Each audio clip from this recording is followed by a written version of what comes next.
First, I'd like to refer myself as an actor instead of actress because as far as I'm concerned, there is no gender in creative art.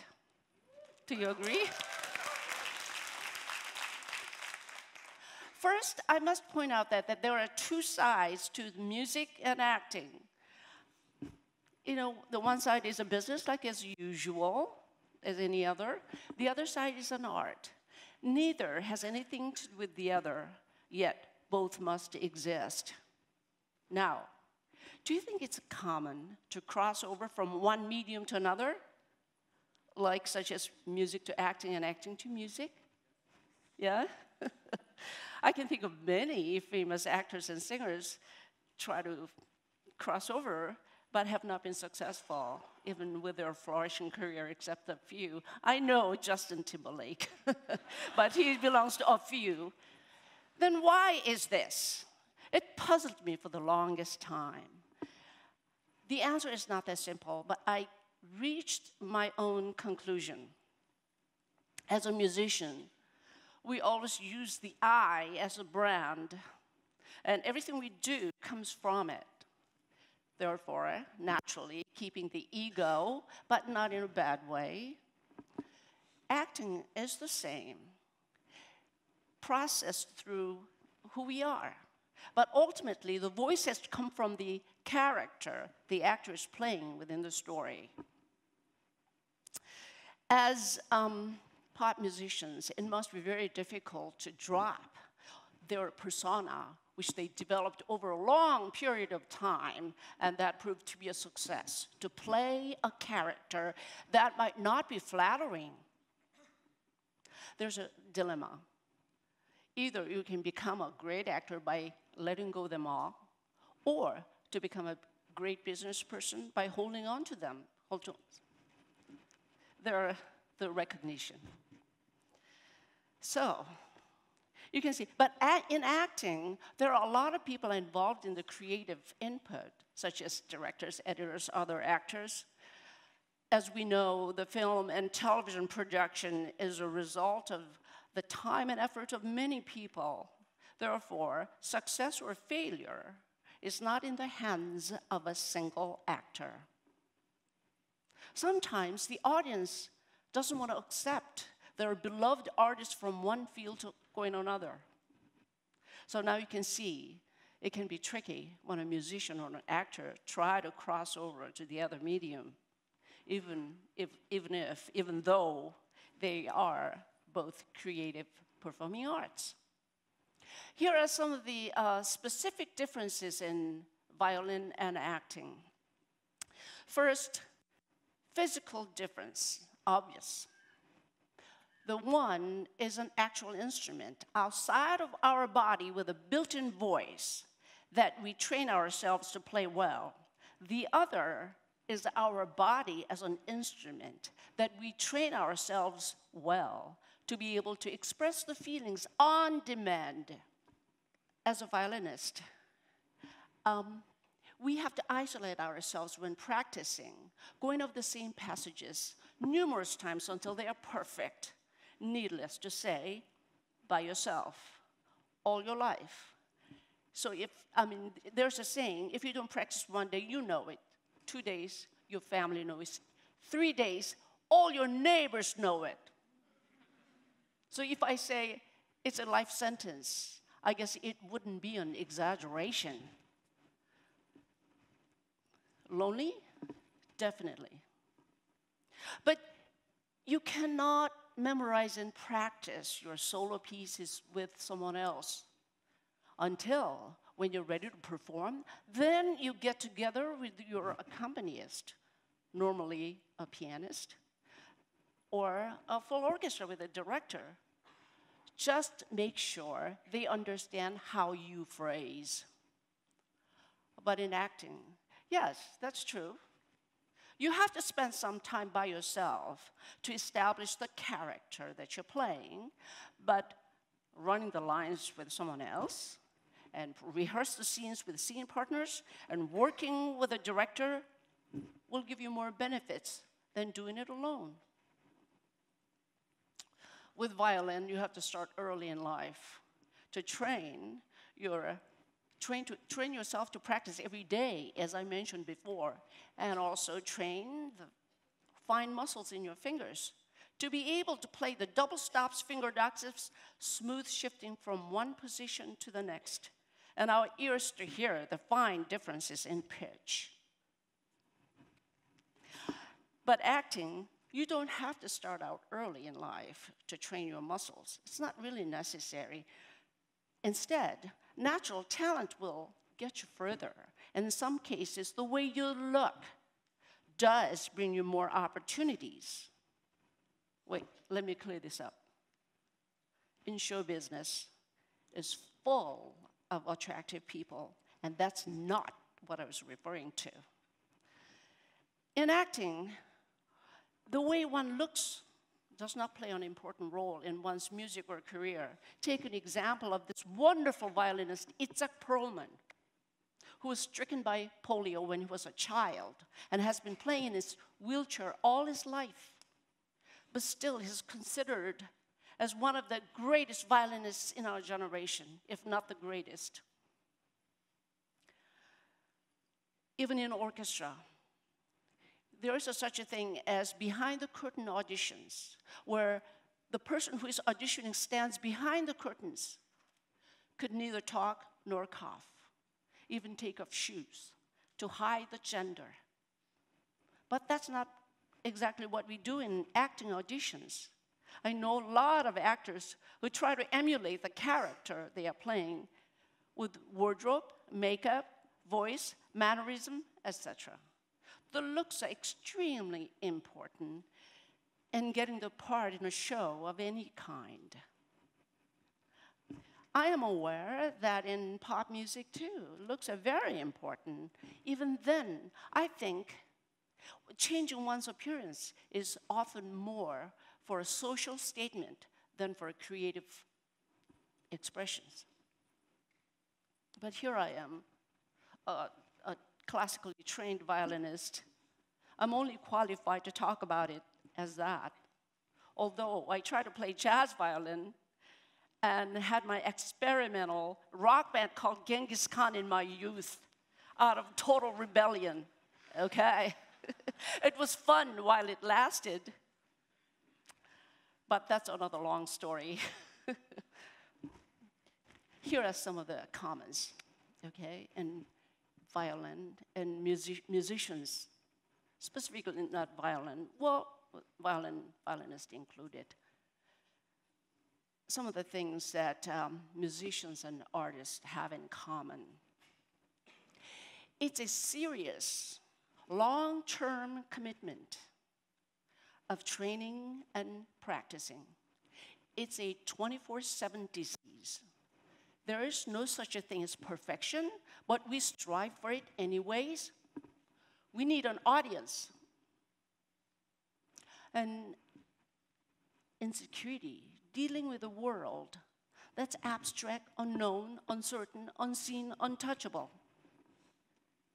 We are knowingly taken advantage of in the name of love. Just get an opportunity to hone our skills as an artist. I know there are a whole lot of other things too.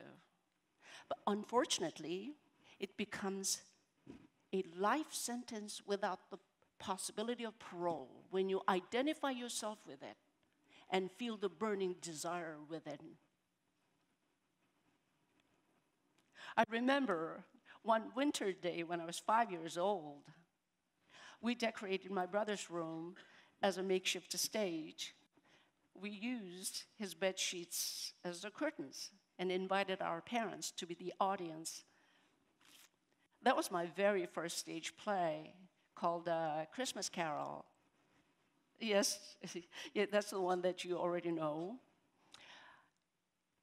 By the way, I have 2 brothers and 1 sister, and one of my brothers directed it. Talk about nepotism in show business. That was a fine example. I wished I was playing, the whole time I was thinking, geez, I wish I was playing a better role than a townsperson. But I was thrilled to the idea to be up there and have undivided attention from my parents. Although there must have been a lot of news that day because my parents were reading the newspaper the entire time. Honestly, that was the moment I promised myself that I'll be a great actress someday, that I'll get them to look up and be proud of me, even if there is a lot of news. Then I remember how my father asked me to play the Mendelssohn Violin Concerto after taking only a few violin lessons at around the same time. Of course, I couldn't play it. I didn't have the techniques for it. As a 5-year-old kid, I didn't really understand the music behind the notation, yet alone the complicated notes. One thing that I was sure I knew is that I was never going to stop until someday I could play that Mendelssohn Violin Concerto beautifully for my father. And that's how it started. All began. Those burning desires got hold of me, and I became a prisoner for life of music and acting. Expressions as an artist and a musician parallel because they are coming from the same place. If I may elaborate a bit, each piece of music has dynamic instructions as to crescendo, diminuendo, accelerando, ritardando, rallentando, sforzando, pianoforte, forte, you know. And speed markings as largo, andante, moderato, allegro, presto, vivace, and so on.